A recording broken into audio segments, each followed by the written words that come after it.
He acted a fool up in there.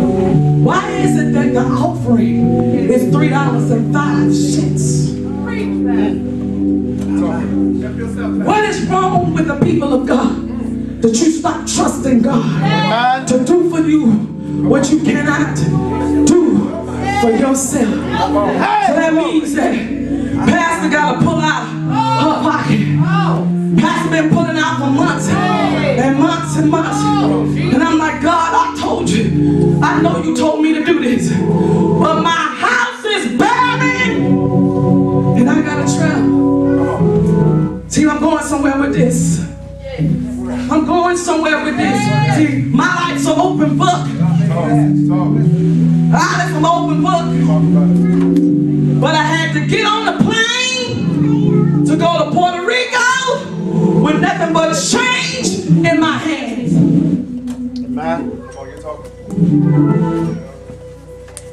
Because I'm determined that the mortgage on that church is going to be paid.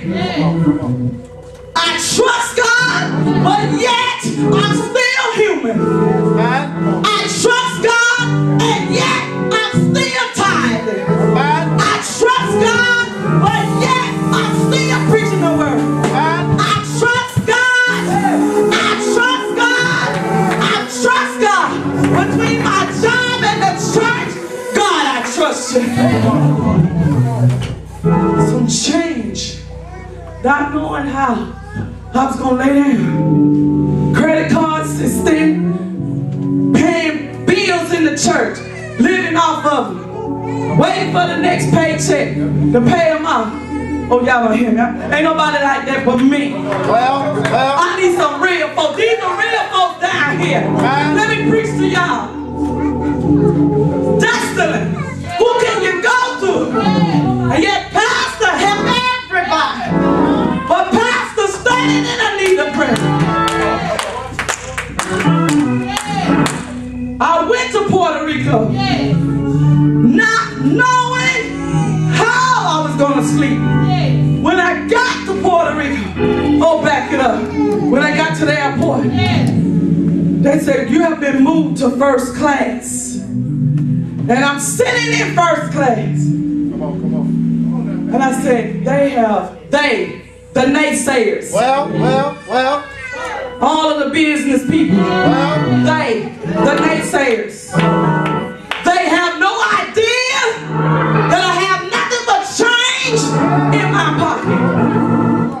But the place I'm at is not where I'm at. You gotta understand what I'm saying. Where God had to show me you in first class and me, I'm gonna seat you and ride you there. Change in my hand. Got to the hotel. When I get in there, they say, ma'am, you're over in the penthouse. You have to go over on the other side. So my partner and I, we're traveling to get to the other side. We get up there. Everybody's nice in the penthouse. They say, credit card, and the card declined. How many business people in here? How many have to travel? I'm looking for some real folks today. I travel 90% of my time. My credit's good. How many just the stuff just don't add up sometimes? I need some people to be real with me. I'm waiting on the next paycheck. Couldn't pay my credit card bill. Because I'm pouring it all into the house of God. I'm helping other people to pay their rent. Helping other people to pay their light bill. Helping other people to do things. Come on, church. I'm in a desolate place. And I need help. But the God I serve, I didn't know how. I just had to trust him and get on the plane. That card declined at the counter. The naysayers, my business partner, like a big old grin, came on his face. I said, Lord, surely the Holy Ghost don't embarrass. I'm confused with this thing. Talk about it. Surely, Lord. Man. Surely, Lord. Surely. The woman said, Miss Miller, we can only run it twice. After tomorrow, we have to wait 24 hours. Whatever. When I got to the room, I began to pray. I didn't go to ranting and raving and cussing and fussing and arguing and accusing and this and want to call up the credit card. Because you know where you stand before you get ready to leave. I went to that room and I lay prostrate out on my face and began to thank God that I had a place. Mind you, I had nothing but change. I'm on a week's there and gotta eat. In the penthouse, they change your sheets every day. In the penthouse, they serve you breakfast, not continental breakfast. In the penthouse, they have a manager special in the evening time. God kept me. A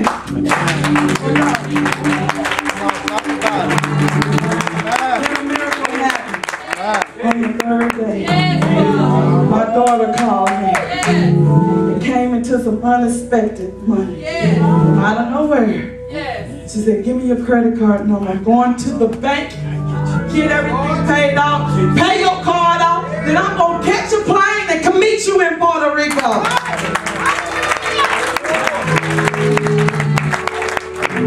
She did. And I left her in Puerto Rico on the beach when I came back.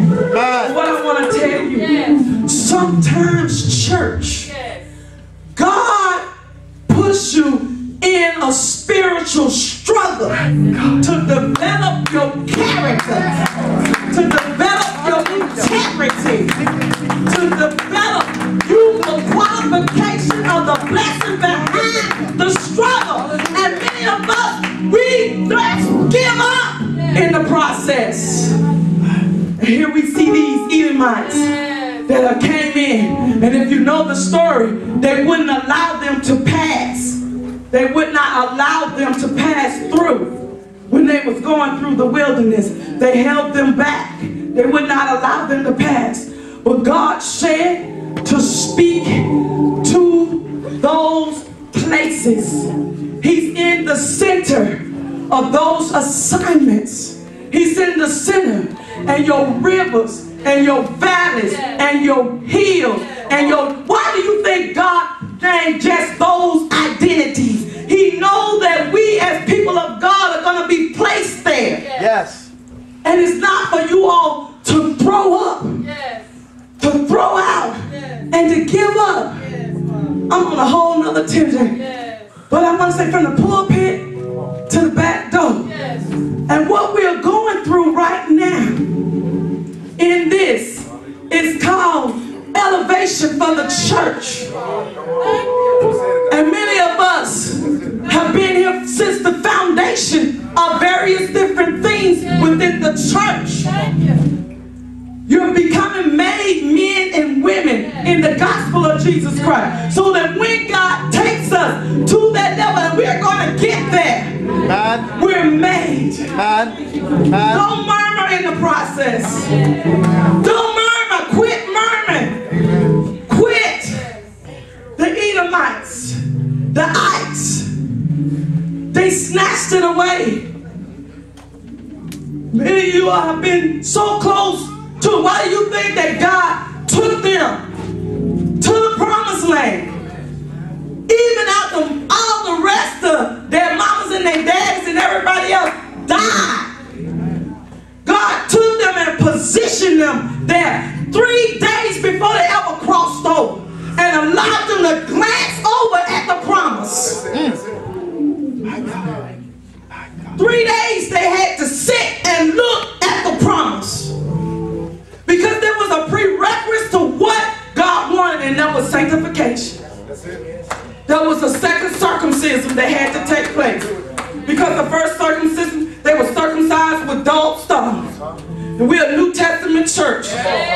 And many of us, we say that, well, you can